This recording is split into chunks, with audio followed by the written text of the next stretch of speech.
रमता राम जपो रे प्राणी, अब तो सुन ले राम कहानी।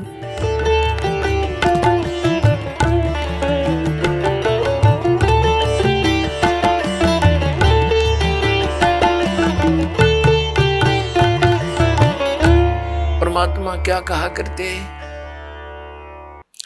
यो सौदा फिर नाही संतो, यो सौदा फिर नाही, यो सौदा फिर नाही रे संतो, ये सौदा फिर नाही। लोहे जैसा ताव जात है, लोहे जैसा ताव जात है, ये काया दे सराही रे संतो, यो सौदा फिर नाही। ये सौदा फिर नाही संतो, यो सौदा फिर नहीं। ये मनुष्य जीवन का मिलना बार बार नहीं होता। किसी सदग्रंथ को उठाकर देख लो, किसी महापुरुष के विचार देख लो कि मानुष जीवन दुर्लभ है, ये मिले न बारंबार, और जैसे तरवर से पत्ता टूट जाए वो फिर नहीं लगता डार। परमात्मा कहते हैं कबीर साहब जी के इड़की दे दे रोएगी सुरता जो तू चलेगी अकेली। जिस परिवार के लिए तू सारा दिन केवल इस पशु जैसे कर्म में ही लीन रहता है, और जब तेरी मृत्यु होने का समय आ जाएगा, अचानक बीमारी भयंकर हो जाती है ला इलाज, फिर वो सोचता है कि अब मेरा क्या होनेगा भगवान, मेरे बच्चे रह गए, इनका क्या होगा। परमात्मा कहते हैं तू भक्ति कर, मेरी शरण में आ, तेरी आयु भी बढ़ाऊंगा, तेरे बच्चों की भी रक्षा करूंगा। इसलिए भगवान की खोज हम कर रहे थे, भक्ति कर रहे थे कि हमारा ऐसा बुरे टाइम में भगवान मदद किया करता है।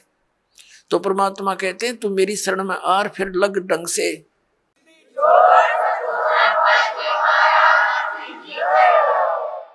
मानुष जन्म दुर्लभ है, ये मिले न बारंबार। कहते हिड़की दे दे रोएगी सुरता, आत्मा को कह रहे हैं जब तू चल लेगी अकेली।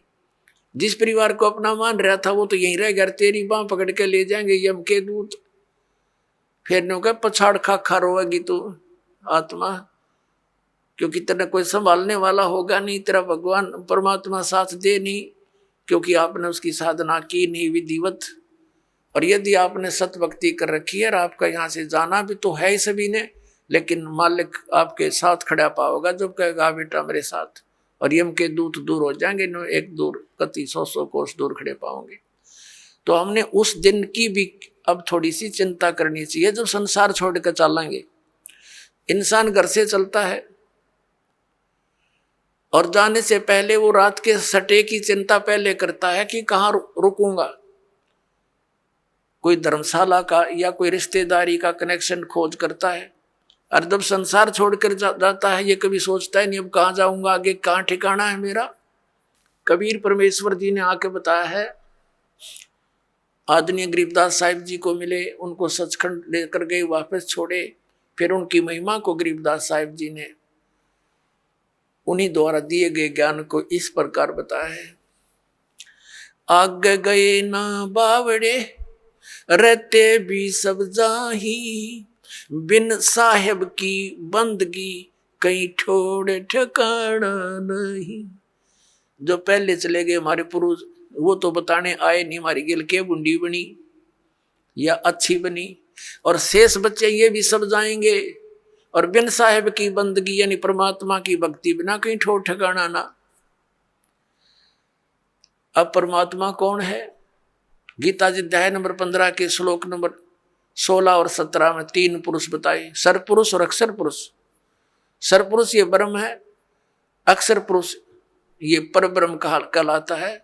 सरपुरुष केवल 21 ब्रह्मांड का स्वामी है, ये ब्रह्म है, और अक्षर पुरुष 7 संख ब्रह्मांड का मालिक है।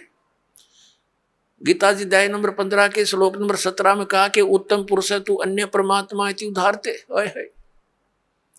वो इन दोनों से श्रेष्ठ परमात्मा वास्तविक भगवान तो कोई और है जिसको परमात्मा कहते हैं, और वही तीनों लोकों में प्रवेश करके सबका धारण पोषण करता है। अब परमात्मा की भक्ति बिना अब हमारा परमात्मा, हमारा साहिब कौन है? कबीर साहिब है, वो परम अक्षर ब्रह्म है, उसका कभी विनाश नहीं होता। उसकी साधना करने वाले प्राणी फिर लौटकर कभी संसार में जन्म मृत्यु में नहीं आते। गीता जी अध्याय नंबर 18 के श्लोक नंबर 62 और गीता जी अध्याय नंबर 15 के श्लोक नंबर 4 में ये कंसेप्ट क्लियर है। गीता ज्ञानदाता कहता है कि उस परमेश्वर की शरण में जाओ, उसकी कृपा से तो परम शांति को, सनातन परम धाम को प्राप्त होगा। और जहां जाने के बाद साधक फिर कभी लौटकर वापस संसार में नहीं आते। उस परमात्मा की भक्ति करो। वो गीता ज्ञानदाता से दूसरा है, अन्य है। अब क्या बताते हैं कि बिन साहेब की बंदगी कहीं ठोर ठिकाना ना। यदि हम ब्रह्मा विष्णु महेश या ब्रह्म या परब्रह्म यानी अक्षर पुरुष की भक्ति करते हैं तो जन्म मृत्यु सदा बनी रहेगी। इनकी भी जन्म मृत्यु है और इनके अंतर्गत जितने प्राणी हैं उनकी भी, इनके साधकों की भी जन्म मृत्यु सदा बनी रहेगी। आप सुन रहे थे जगत गुरु तत्वदर्शी संत रामपाल जी महाराज जी के मंगल प्रवचन। अधिक जानकारी के लिए विजिट कीजिए हमारी वेबसाइट www.jagatgururampalji.org। संत रामपाल जी महाराज जी के शुभ आशीर्वाद से पूरे विश्व भर में 500 से भी ज्यादा नाम दीक्षा केंद्र हैं, जिन पर संत रामपाल जी महाराज जी द्वारा ऑनलाइन निशुल्क नाम दीक्षा दी जा रही है। अपने नजदीकी नाम दीक्षा केंद्र का पता करने के लिए संपर्क करें 8222880541।